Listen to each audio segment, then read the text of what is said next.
Bonjour à tous, chers patients, chers citoyens.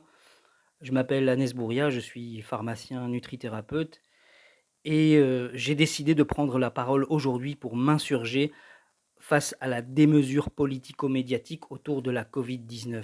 Alors je commencerai avec 2 faits scientifiques, 2 études en rapport avec ma spécialité. La première qui établit un lien entre les faibles taux de vitamine D et le risque accru de développer une forme grave de Covid.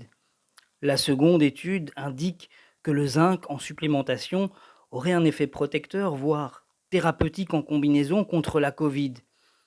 Alors, est-ce que les experts catastrophistes vous parlent de tout ça? Non. Leur doctrine ressemble à l'hygiénisme maladroit du 19e siècle, alors qu'on sait aujourd'hui que le terrain immunitaire des individus et des populations est un facteur capital dans la dynamique des infections et des épidémies. J'en veux pour preuve que dans l'histoire de l'humanité, la plupart des épidémies mortelles étaient, précédées de guerres et de famines. Avec la prolongation dans le temps de toutes ces mesures sanitaires, ainsi que la communication médiatique catastrophiste, on stresse la population. Un stress extrêmement délétère pour nos défenses immunitaires. Avec les mesures de distanciation, on nous empêche d'échanger des germes en majorité totalement inoffensifs pour les individus en bonne santé et qui contribuent à activer notre système immunitaire. Notre système immunitaire, comme toute fonction physiologique, une fois qu'elle n'est plus suffisamment sollicitée, elle perd en performance.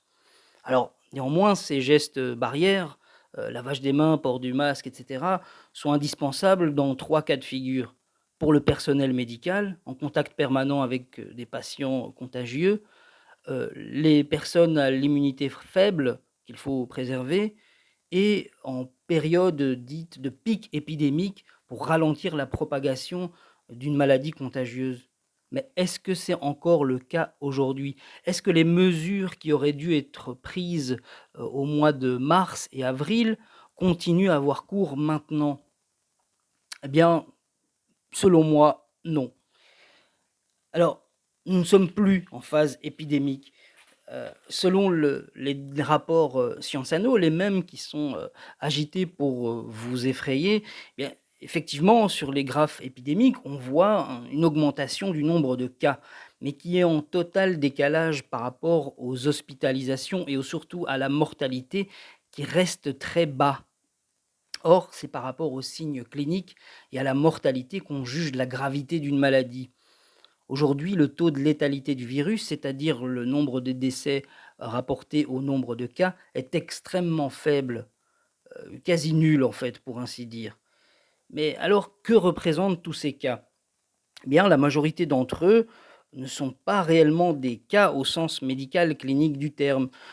La plupart sont asymptomatiques et il s'agit d'une détection protocolaire de parties du virus ou d'anticorps dirigés contre lui et qui signifie seulement que la personne a été à un moment donné en contact avec le virus. Mais cela ne signifie pas nécessairement que les personnes testées positives sont malades ou contagieuses. Peut-être le sont-elles potentiellement, mais les données des hospitalisations et de la mortalité ne confirment pas cette tendance à la hausse. Donc la situation actuelle n'a rien à voir avec celle du mois de mars et avril. Je ne suis pas le seul à le dire. Par exemple, le professeur Jean-François Toussaint, un épidémiologiste français de renom, tient les mêmes arguments que moi sur les plateaux de télé en ce moment. Un courageux médecin, soucieux de la santé des patients, que je salue d'ailleurs, le docteur Stéphane Orman, dans une interview dans le journal L'Avenir, a mis en garde contre cette interprétation fallacieuse de ces cas positifs. Et alors, je vais citer également le professeur Christophe de Brouwer, ancien responsable de l'école de santé publique à l'ULB, qui a écrit des analyses remarquables sur ce sujet dans la revue Contrepoint. Et ce virus qui vous fait si peur, est-il si mortel que ça? Eh bien, selon un rapport du CDC en date du 10 juillet, le taux de mortalité globale du virus est évalué à 0,4%. 0,4%. C'est un chiffre qui est corroboré par d'autres, organismes comme l'Institut Pasteur qui l'estime entre 0,3 et 0,6 et on est vraiment loin des chiffres annoncés en début de pandémie, les 3 voire 5-10 qu'on a, laissé entendre. Et on est aussi très, très loin des virus, extrêmement mortels comme, la variole et Ebola qui dépassent largement les 20. Et mieux encore, pour vous rassurer, quand on regarde la mortalité par tranche d'âge, seules malheureusement les personnes âgées payent un lourd tribut à cette maladie. Les enfants sont totalement épargnés, quoique racontent certains, articles de presse, totalement délirants. Le taux de mortalité entre 20 et 50 ans est de 0,05.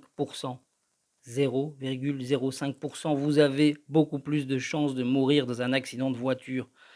Le taux de mortalité est de 0,2 entre 50 et 65 ans. Ce sont les chiffres officiels du CDC américain.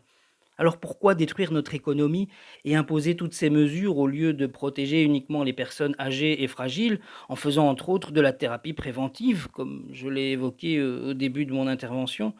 Alors on me dira que de nombreuses personnes sont décédées malheureusement ce printemps et que les hôpitaux ont été surchargés. Eh bien moi, je n'ai pas peur de dire, à l'instar du professeur Perron en France, que c'est la politique désastreuse de nos dirigeants et leur manque de clairvoyance qui a conduit à cette situation. Nos voisins allemands et hollandais s'en sont mieux sortis que nous, car face au même virus, les résultats dépendent des actions politiques et de leur cohérence. Si vous avez toujours peur du virus, une dernière étude qui devrait vous rassurer, qui vient de paraître en août, et qui montre que 20 à 50% de la population serait insensible au virus par immunité croisée avec d'autres coronavirus. En d'autres termes, ça veut dire que un quart, voire la moitié de la population ne risquerait absolument rien. Alors stoppons cette hystérie disproportionnée. Prenons le problème comme un problème de santé publique à sa juste mesure. L'obligation du port du masque en extérieur est un symptôme de ce zèle politique totalement hors de contrôle. Les Pays-Bas ont refusé d'instaurer l'obligation du port du masque en extérieur parce qu'ils le jugent euh, liberticide et infondé scientifiquement. Alors, est-ce que les autorités néerlandaises seraient irresponsables, complotistes ou que sais-je? Il ne s'agit pas que du port du masque obligatoire, mais de ce monde anxiogène et liberticide qu'on veut nous imposer au nom d'une soi-disant menace mortelle qui ne le justifie absolument pas et qui détruit notre économie, notre santé mentale et physique, ainsi que nos liens sociaux. Non à la peur. Chers collègues, chers confrères, rejoignez-nous afin de faire entendre raison à cette expertocratie qui a littéralement perdu les pédales. Merci.